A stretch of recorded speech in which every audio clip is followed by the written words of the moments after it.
to be respectful of time, so we will get started. I'm going to ask if you can put your camera on. If it's not already on, it's always nice to see your faces, and it helps us feel the sense of connection and community that we work on through these lunches. As you may know, we were only scheduled to run these sessions through August 4th and then take a break, but the opportunity to have Annamie-Paul speak presented itself, and we just didn't want to pass up on it or to miss it. And I think very soon that'll become clear to everyone. So I'm going to say, I'm going to share our speaker's bio and then share a bit of a more personal introduction or family-based introduction. Nothing for you to be nervous about, I promise. And then we will turn things over to you, dive right in for your comments and the conversation that follows. So Annamie-Paul is a lawyer, international affairs expert, and social entrepreneur. Born and raised in Toronto, she is a first-generation Jewish Canadian with a Master of Public Affairs from Princeton and a law degree from University of Ottawa. She was the 2019 Toronto Centre Green Party candidate and former Green Party international affairs critic. She's worked in international affairs around the world. She founded an NGO innovation hub and a nonprofit to help marginalized people enter Canadian politics. She is an Action Canada Fellow, an Echoing Green Fellow, alumnus of the Government of Canada Recruitment of Policy Leaders Program. But I think that it speaks volumes, Annamie, about you and your role as being one of the contenders in the leadership race for the Green Party. And as a representative of the Green Party, I think it speaks volumes that my 10-year-old daughter is here beside me. Some of you know Alice, and you know that she's an inveterate writer and a kid journalist. And she, before the last federal elections, interviewed all of the candidates in our riding and asked them questions and wrote it up. And there is no doubt that the Green Party candidate was the one who, as impartial as she was in her writing, captured her imagination and had the clearest sense for her of why it matters to be involved in politics. And I think that it's pretty clear that the Green Party is getting a lot of support from this next generation, some of whom are currently too young to vote.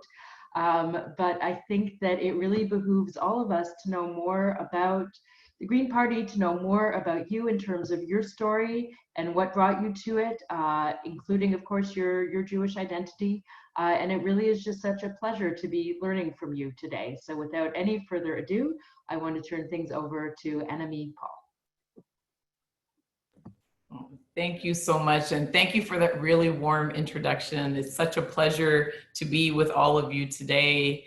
And I can tell you these are my absolute favorite type of events. We've been having larger and larger ones lately with, I think the largest had about 750 people on the Zoom. And so this is much more intimate and much nicer. And I'm really grateful for the opportunity. You heard a little bit about me. I guess some other things to mention there are that I have a partner. We've been together since law school, and we have 2 sons. He is specialized in international human rights law, particularly on dealing with legacies of human rights abuses post-conflict. So things like truth commissions and amnesties. And he runs a global institute called the Institute for Integrated Transitions that focuses on helping to create inclusive, integrated transitions post-conflict or or during the transition away from authoritarian regimes. And he might, if he's still here, he might make an appearance. He's actually taking a week off this week to help me recruit, which is very nice and also very burdensome for me because he's very enthusiastic about it. So yes, a little bit about me, I guess. I guess I'll share, since the rabbi encouraged me to, a little bit about my journey towards Judaism. I'm sure that you all know, but just to really emphasize it, there are many Black Jews in the world, Black Jews who were born Jewish. And so in my case, I converted, but you know, there are lots of us out there.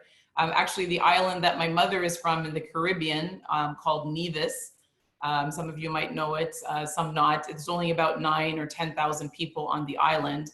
It actually is home to the oldest Jewish cemetery in the Western Hemisphere. And so there's actually quite a long and storied history of Black Jews in the West. In my case, I converted when I was a student at Princeton, but I had already been with my partner for quite some time before that. I grew up in a part of Toronto, which was a very Jewish area and still is, and we actually live in it now. And I spent all of my formative years, 12 to 14, going to my friends' bar and bat mitzvahs. So I was already very comfortable with not just the religion, but let's just say the culture as well. And when my partner and I met in law school, it was very clear, very quickly, that it was for good. And we've been together for about 27 years now. It was clear that we wanted to lead a Jewish life. We wanted to raise a Jewish family. This was a commitment he had, it was a commitment I had. And so a logical extension of that to me was to convert. I also wanted to convert before my children were born as well, because I wanted to have Jewish children from the start. And so I converted at Princeton. I was very, very fortunate to have my conversion supervised by Rabbi Jim Diamond. May his memory be a blessing, because he passed away a couple of years ago in a very tragic accident. But it turns out he was Canadian, and he was very, very generous. He was the director of the Hillel on campus. And he describes himself as an Orthodox conservative Jew. And so it was a very rigorous full year process that was helped by the fact that I already knew the traditions. I'd already spent many years celebrating them with my extended family. And he was just a wonderful mentor during the conversion and afterward as well. So that was a wonderful introduction to Judaism. And so, yes, I mean, I have just been living a Jewish life with my family, with my kids. They're 16 and 20, so it was a real pleasure to celebrate their bar mitzvahs not that long ago. One of them in Spain, and that one was, I'll tell you about that because it was very special. So our older son was, he celebrated his bar mitzvah in Spain, in Barcelona, but we made a whole weekend of it because he had some friends that came in for it. And we managed to get the keys to visit the oldest mikveh in all of Europe, which is in a town about an hour and a half outside of Barcelona. And then he put on his tefillin for the very first time in the ancestral home of the chief rabbi of Girona. And this was the first time since the Spanish Inquisition that any Jewish adult male had celebrated any Jewish ceremony in that house. And they actually made a record of it for the archives of Girona, because they've actually tried to do quite a lot of work on reconciliation and on acknowledging the history related to the Inquisition and the expulsion. So it was really special. And so that is essentially my Jewish journey. And certainly, when you convert, it's very important for you to be doing it for yourself. It was very much for me in the end. I really responded to the values. I consider myself to be a humanist. I consider myself to be someone that really cherishes universal human values, and I believe that those do exist.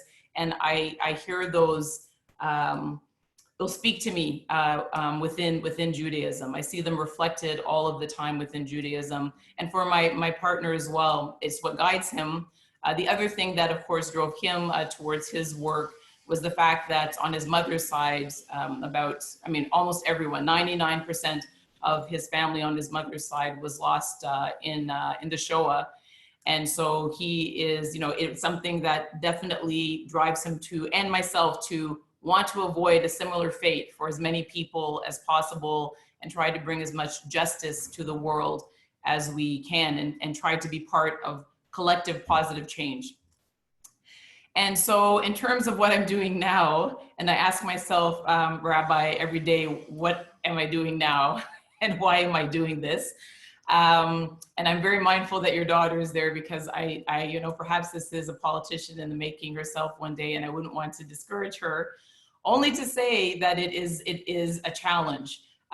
It's something where you really have to know why you are doing it. You really have to be very clear about the reasons that you're doing it and hold on to it and them. Because if you don't have them, and if you don't just have the natural instinct, well, let's say ego. I think that that's the fairest way to put it. If you don't have the really outsized ego that allows you to, you know, shrug off all of the attacks,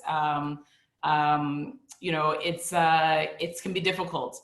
And so for me, I am doing this, the why that I am doing this is really about wanting again to contribute to this positive social change, which I know for a fact, can only be achieved collectively.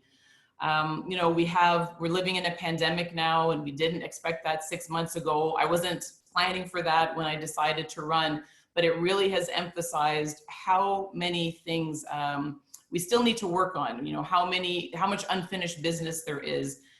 To me, the pandemic has just really ripped the veil off of our social programs and exposed a lot of very fundamental weaknesses. Some of you may have been personally affected. Well, everyone has been personally affected, but certainly some people have seen their family members or themselves or their neighbors struggling because we don't have proper protections for many workers in this country. In terms of long-term care, my father passed away during the pandemic, and he didn't die of COVID, but what he did die of, and this is the case for thousands and thousands of seniors in particular living in long-term care, he died of the kind of neglect that has happened since the long-term facilities have been shut to family. Because of course, a lot of the work and care that seniors receive in long-term care these days comes through family, because many of them are under-serviced. And I should really stress there that it was the for-profit centers in general where people died. Excuse me. There was a 4 to 5 times higher mortality rate in for-profit centers during the pandemic than in the public long-term care facilities. And so these are the kind of weaknesses. And then of course I have a son who's 20 and has not been able to work this summer. And in his case, he has a large family and we're very supportive, and he has grandparents who love him. And so he will probably be fine. But there are many of his classmates that just simply are not going to be able to go back to school in September because they have not been able to earn any money this summer. And in the case of their families, they just simply don't have the means to be able to support them. And it costs, conservatively speaking, if you're living away from home, it's going to cost you anywhere from $25,000 to $30,000 to live away from home and to study these days.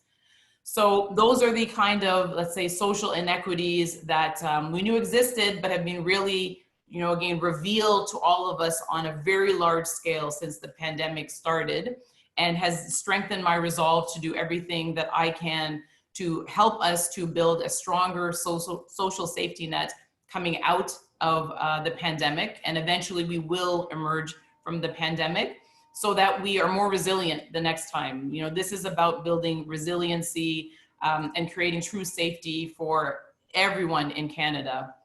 And then of course there is the climate emergency. And I always say we cannot forget about the climate emergency because it has not forgotten us. It is still there, it is still real, it is still an existential threat, and it still has to be dealt with if we want to have a livable planet. And so my sincere hope is that as we again move out of the emergency and towards the recovery, that we're going to use as much of the money as possible, and it's going to be unprecedented, the amount of money that we're spending.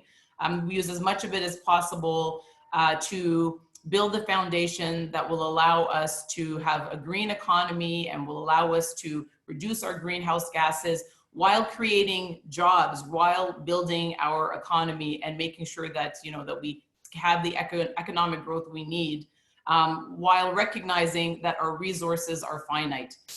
They are not limitless, and we can't continue to have a model that depends upon limitless growth if we're going to emerge whole and as I said, resilient going forward. And so, you know, these things again, everything, you can trace all of these things back through our faith. You can trace it all back through our values. It's very easy and comfortable for me to be Jewish and live a Jewish life and to talk about all of these things and to support the party I do because I know they support these things.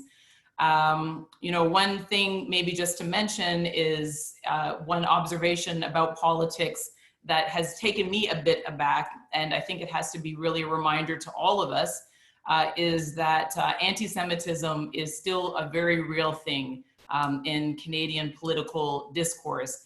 And maybe in some respects, it seems to be the last acceptable thing to you know, let's say,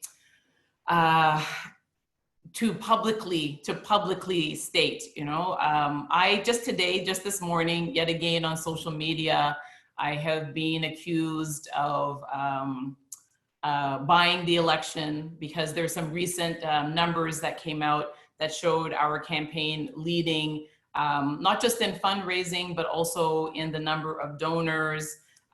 We have the smallest average donation as well. But we have about triple the numbers of the next person. So we're doing well. And so the suggestion is that, you know, I have bought the election. When I say suggestion, it's being explicit. I have been accused of being a dual agent. I have been accused, and I want to be clear explicitly, not implicitly, or it was implicit at first and then people have been emboldened. So I have been explicitly accused repeatedly of being a double agent, of being sent by the government of Israel to infiltrate a major Canadian party, of spreading Hasbara, of supporting Israeli apartheid, of being bribed, of having been bribed by the Israeli government, and so on. And it happens all the time. It happens every day. Without fail. And we've started keeping some notes and screenshots because there will be a reckoning when all of this is over, certainly. But it is real, and it is something that we have to continue to be vigilant about, because I was very and continue to be surprised by how many places it is still acceptable to say these things without being questioned, without anyone rushing to my defense. And so this is something that I would say has been much more of a factor in the election than my being Black. I'm very rarely attacked for being Black, but I'm certainly attacked very regularly for being Jewish. And so, yes, you know, this is an adventure. The election is going to take place between September 26th and October the 3rd. We'll have a new leader as of October the 3rd. And for me, if I have the pleasure and honor of being selected by the members, you know, the things that I've shared with you are really the things that I want to encourage our membership to pay their full attention to. And I also know, and because of my experience during this election, that I am going to have to be, through, again, whether I like it or not, a very strong voice and champion for the Jewish community and against anti-Semitism. My commitment is to do all I can to educate anyone who is willing to be educated, anyone whose heart and mind is open, even a little bit. But at the same time, if they aren't, to then really not be silent and not allow myself to be silenced, and to call it out whenever it happens. And it would be history. I think everyone knows that. I mean, we're all Jewish, so we know that there's never been a Jewish woman to lead a party, a federal party in this country. And the last time we had a Jewish leader leading a federal party was 1975, which, by the way, is also, yes, and it was just the once also. And it's also, by the way, the last time that a Black woman ran for the leadership of a federal party, Rosemary Brown ran for the leadership of the NDP in 1975. So 1975 was a good year for diversity, I guess, but it's been, it's been a while. It's been a while, and I would certainly say, given the tremendous contributions of both of those communities to Canadian life in every possible field of human endeavor, that it is certainly time for that leadership. Not just symbolically, but it does matter. It does matter to the next generation. There's plenty of research that confirms that. But it also is something that brings a diversity of policy perspectives to the table. You're much less likely to make big policy mistakes in relation to a community if you have people from that community helping to create that policy in the first place. So diverse representation matters, and I'm hoping that its time has come. And I guess I will leave it there and turn it over to you for questions. I'm happy to answer them, and I'm maybe just going to make sure all of the windows are closed because I hear some ambient noise beside me. If you just give me just one moment, please. No problem.